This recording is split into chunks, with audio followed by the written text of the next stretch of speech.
Well, I think the member states of ASEAN, Southeast Asia, still quite lukewarm to the idea. I think there is a need for more dissemination of the idea, the principle, the rationale behind the concept of responsibility to protect, because it is being perceived as an instrument of imposition, of interference into the matters, domestic matters, internal matters of the state, while the real issue, intention of responsibility to protect is to enhance the capacity of the states to fulfill its own responsibility to protect its own citizens. And now, on issues of genocide, certainly no state would want to be involved in.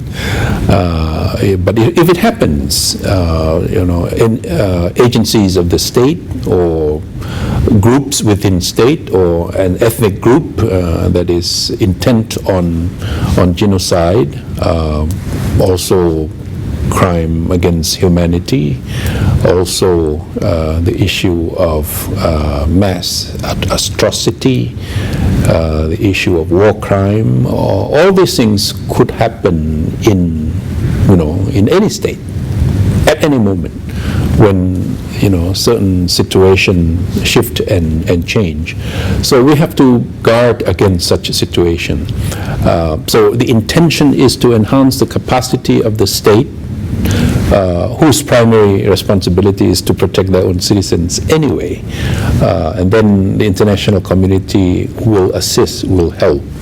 I think if it is understood that way, clearly, then it would be easier. But we are still working in order to impress upon every member state of ASEAN that it is not a concept that is foreign or alien to the objectives, to the vision, to the aspiration of ASEAN when it was established, and that is to establish a community of security, of prosperity, of equal opportunities for all our citizens. So I think it has to be impressed upon member states that actually the primary purpose of R2P is to help them achieve what they have set out to achieve as a community.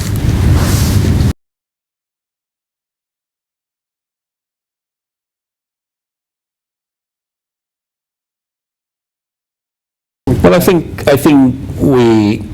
we have surveyed the landscape before we came up with the report, and we have seen opportunities, potentials, and gaps that exist in the propagation of or mainstreaming of the concept. So some have already been happening.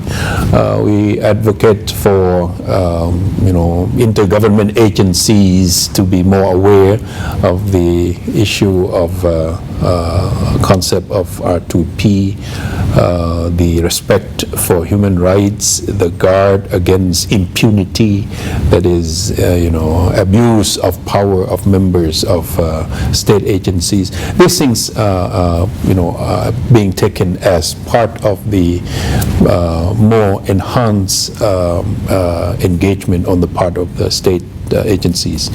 And we have called for an appointment of a focal point, the focal point on each member state on R2P. So far, Cambodia has responded, and we hope that Cambodia will be able to show that a focal point on responsibility to protect can coordinate various agencies within the government to be more sensitive to the issue of responsibility to protect, or more understanding of the objective of the responsibility to protect.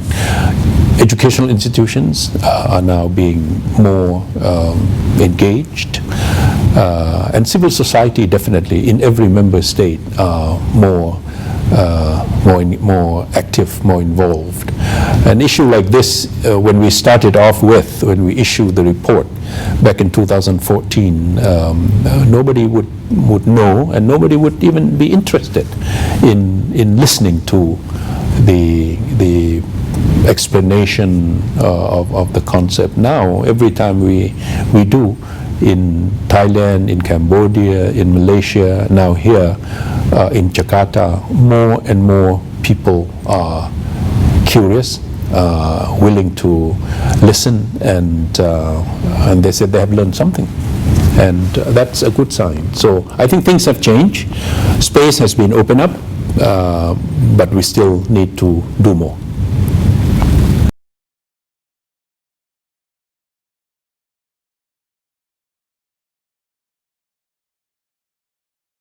I think the civil society organizations, the non-state actors, are extremely important and effective because many of these civil society organizations have similar agenda, and that is to protect human rights, to create space and opportunities for people, to work on equity, to work on issues of injustice. All these things, I think we somehow agree. So when they get this concept, when they get this diplomatic tool, if you talk from the perspective of the international community, it's a new diplomatic tool concept. They are very excited, they are very energized, and I think it would be good for them to be our mouthpiece out there to their own societies and their own institutions, talking about the primary responsibility of the state to protect their own citizens, so responsibility to protect, and it's the role and the passion of the NGOs, of the civil society organizations, that is important in this effort of ours. We can't do it alone. We are also voluntary. We are also, in a way, civil society organization. We've been called upon by the UN in order to bring this issue, which has been adopted by the global community back in 2005. So we ourselves a form of a civil non-state actor. So we need their support, we need their cooperation, and so far they have responded to us very, very positively.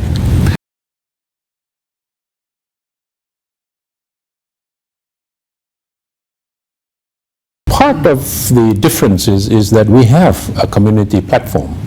We have a community unit called the ASEAN community, and its purpose is intent on creating a more caring and sharing society, more equitable society, more participatory society. So a lot of the objectives enshrined in the declarations, in the agreements, in the pronouncements that our leaders, our ministers have made, somehow fit very well with the objectives of R2P. So in that sense, ASEAN has a lot of platforms, a lot of mechanisms, and a lot of opportunities, norms that we are trying to create here in order to make sure that R2P is part of the practices, the implementation of the plans, of the objectives of those platform and mechanism.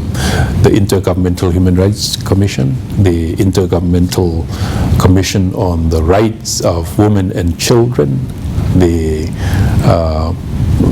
various regional ASEAN organizations, whether it's the foreign ministers meeting, which is called the ASEAN Regional Forum, the defense ministers meeting. All these organs are areas or targets or potential clients or constituencies that we can work, we can identify, we can cooperate with. I think except the European Union, Southeast Asia, ASEAN has the most extensive set of institutions and mechanisms. So that in that sense, it's easy for us to try to bring the issue, bring the message to the ASEAN community.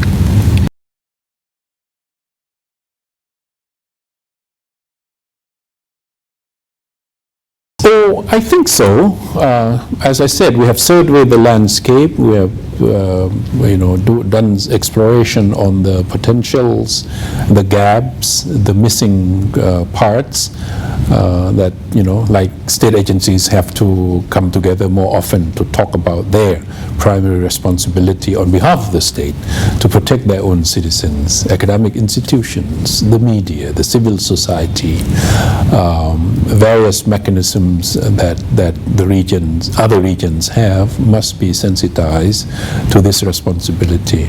Because the call from the UN back in 2005, which every member state, which means every regional organizations, because they represent those states, have committed themselves to, is first to make sure that the state is the primary actor in the protection of the security of their own, safety of their own citizens. And if they need help, it is the responsibility of the international community to come and offer and help and enhance that capacity. So I think what we have done here in Southeast Asia can very well, easily be emulated in other parts of the world. And I understand that at the UN level in New York, at the headquarters, our report has been used as an example that this is something that other regions should look into and maybe try to emulate.